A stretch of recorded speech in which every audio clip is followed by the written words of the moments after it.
This method of loading your quilts onto your quilting frame is known as floating, where basically we float the quilt top and the quilt batting. Basically what that means is that neither the quilt top nor the batting are rolled and pinned onto leaders like our backing fabric was. So even though we've already used a temporary basting spray to hold things in place, what I like to do to help out a little bit more with that, since we haven't actually pinned these pieces together, is to baste along the top edge and the right side and the left side of that section that I would be quilting on. So in order to do that, I'll go to the top centermost point of my quilt top, making sure my presser foot is down. I'll take one stitch, bring that bottom thread up, pull on it, and as I have both of these threads up top, I'll take a stitch right back in the same spot. Make sure to leave it down there. Making sure that presser foot is down, you're ready to start stitching. What I like to do is to follow along with my hands in order to make sure that the fabric and the batting stay flat as I follow along with my quilting machine. I'm only using about 1/8 of an inch. I'm stitching about 1/8 of an inch from the top in order to keep it very close and make sure that that fabric, that all 3 layers are getting quilted together. So do that starting in the center along the top, and I'll do the same thing on the sides. Well, as you can see, I'm on the bottom edge of my quilt. I've been quilting away, so I have 2/3 of it already done. I want to show you how I've basted the edge along the sides and also along the bottom. This holds my quilt top nice and taut with the whole sandwich. Now, what the design that I decided to do was basically swirls along the borders, and then inside the 3 big block squares, I do sea anemones, just free motion. So I'll show you how I start off with the swirls. What I did do ahead of time was to figure out how I can do all 3 blocks, all the swirls along them, without having to stop, so in one continuous motion. So I'm going to start here, come down, and across. When you start quilting, you want to have your presser foot down, needle down, come back up, and that'll bring up your bobbin thread. Grab that.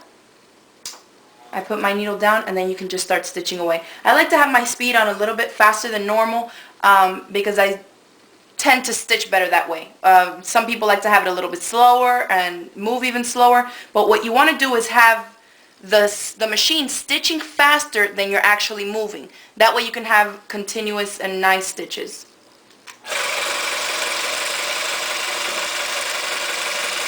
So I just try to do nice even motions, just doing some big and little swirls. I'll show you them now as I finish this line, what they look like.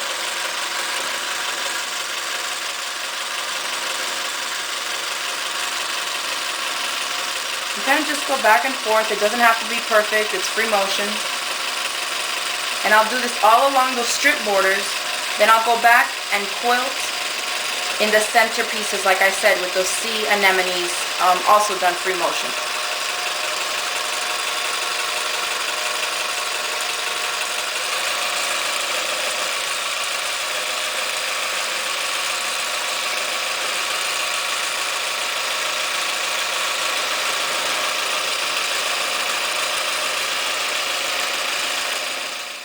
So the quilting pattern that I'm going to use in the center of the blocks, I said, was something like a sea anemone. This I just free-handed with a pencil just to get the idea of what I'll be doing.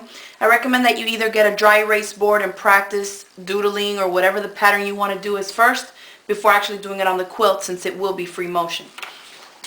Now, what I like to do is, since you saw that the sea anemone pattern had a center to it, I just like to get my chalk pencil and roughly do a circle, just so that as I'm quilting the little arms of the little thing, as I come back, I know that this is the center that I should be aiming for each time. That way my figure won't be lopsided. So I'll start. Needle down. Just close to the center is fine. Now I'm going to stitch a little bit and stop so I can clip these threads, because if not, as I come back around, I might catch them in my quilt pattern, and I don't want to have to deal with that right now. Okay, so I'll just keep quilting.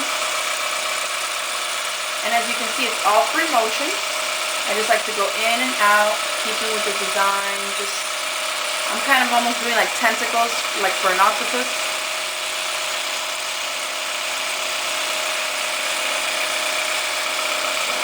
Now you can see I'm moving pretty fast. If your stitch speed is not going as fast as mine, you want to make sure that you're moving your quilt machine a little bit slower. I just find that I can do it better like this for me. And as you can see, I'm even quilting with just one hand. This machine is really good at stitching smoothly. Even though it weighs about 70 pounds, it's really easy to maneuver even with just one hand.